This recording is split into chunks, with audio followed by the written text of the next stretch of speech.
Now I know this has happened to you.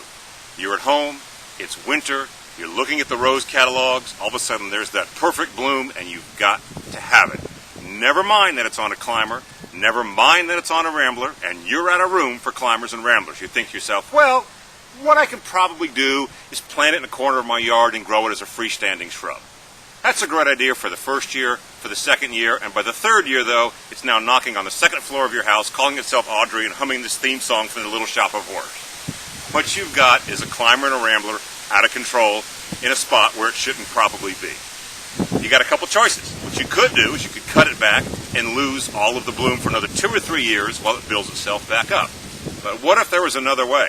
And there is. It's called pillaring. Pillaring a rose is nothing more than wrapping the rose around a post to make a column in your garden. You can add the pillar well after the fact, or you can plant it ahead of time. But what it is a great way to add vertical interest to your garden and add more climbers that you see in those catalogs on that cold winter night.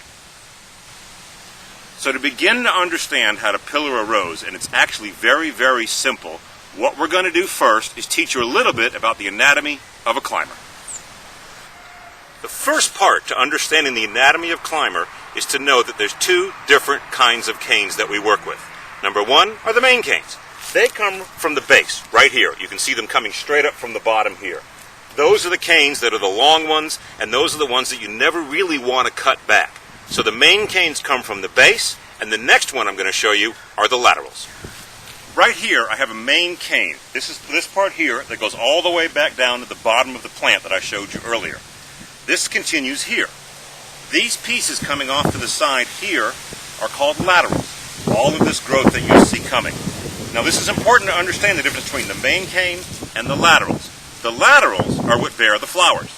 The main cane supports the entire climbing structure. This main cane on any climber or rambler, you never want to cut back by more than 1/3 at best. But these laterals, you can cut back to within 12 inches of the main cane. And you will not sacrifice any flower. In fact, you'll encourage new flower. And by cutting these back to within 12 inches of the main cane, first of all, you all of a sudden now have a much more manageable plant. As you can see, that is a lot easier to work with. The other thing that you can do to keep in mind is you can do this all year long.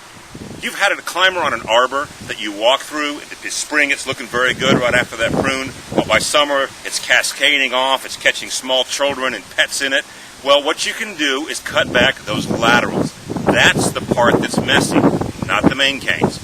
So what I like to do in the spring is every time a climber puts its big flush out, I just cut the laterals right back when I deadhead.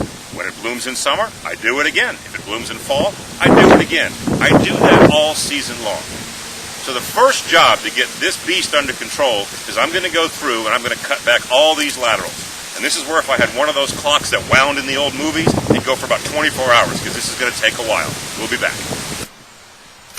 Still cutting, as you can see. You will notice, too, that I'm cutting fairly quickly, and I am cutting above a butt eye, but I'm not worrying about an inward or an outward-facing butt eye in this situation. On a climber, all butt eyes can be facing inward or outward, depending on how you tie it up. So your best bet is just to cut and get on with the job.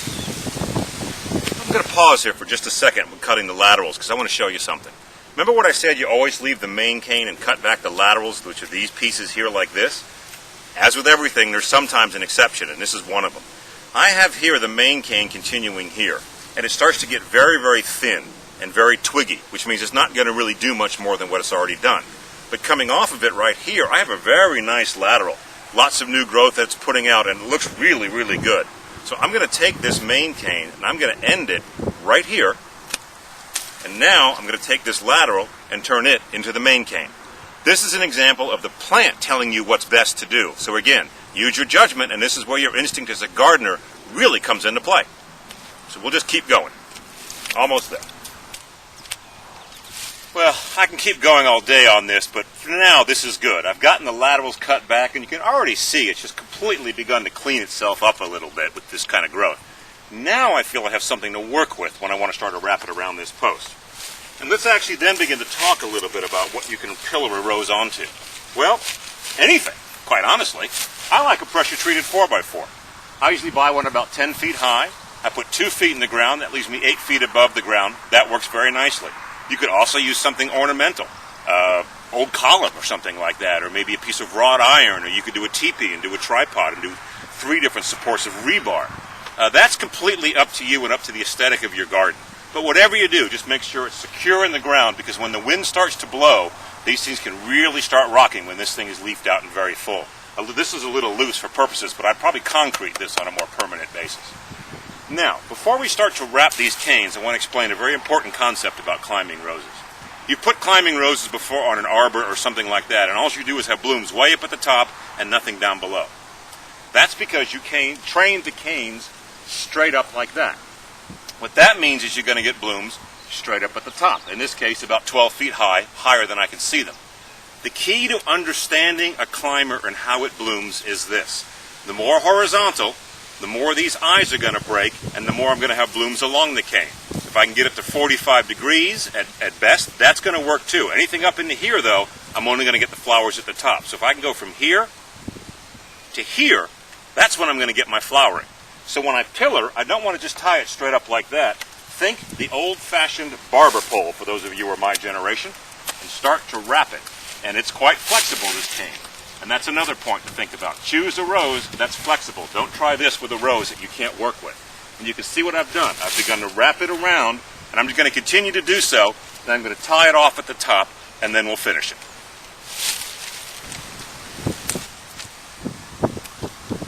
Now, with most climbers, you take a lot of these short pieces, and you probably cut them off down to the base or something like that.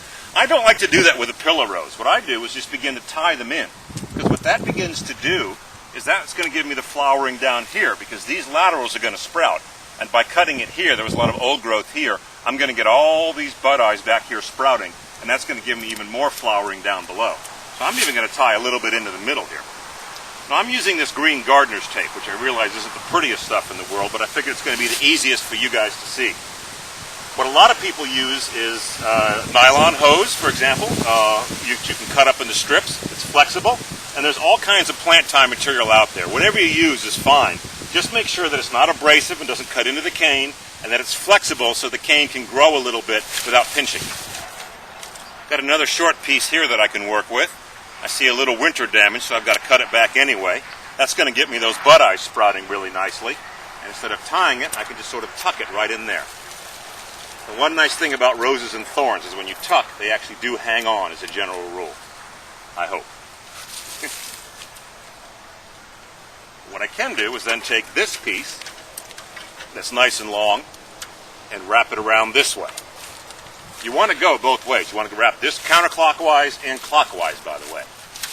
And that can hold up to there. I've got 2 more pieces here I'm going to tuck in, and then I'm going to go on the ladder and tie them off. That should about do it.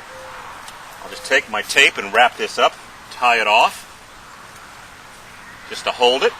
And when this fills out and blooms, you're really not going to see this tape anyway, so I don't worry too much about what it looks like at this point in time. If you ever try to tie with gloves, it's not the easiest thing, by the way. But I've learned with roses, you've got to wear those gloves. There we go. All right. You can always tell I've been working with ramblers, too. My arms are cut up. There. That's it. Tuck this piece in there. Okay. Now you can pretty much see what we've done. We've taken a rose that was a complete chaos, out of control. I decided I didn't want to move it. That's the thing I didn't want to do, because I love the height in this thing, and I don't want to cut it all back, and I like the color here, quite honestly. So by taking this post and wrapping the cane's barber pole style around it, what I've done is now I've got a pillar rose. And I'm going to have a pillar of flowers in about probably 8 weeks or so when spring comes out. So remember a couple of things. You've got your main canes coming from the base. You've got your laterals, which are your shoots off your main cane. If this is my main cane, those are the laterals. You can cut those back to within 12 to 14 inches of the main cane all season long. When you've done that, put your post in, whatever you want to use, then wrap the canes barber pole style, both directions, tie them off, and there you have a pillar rose.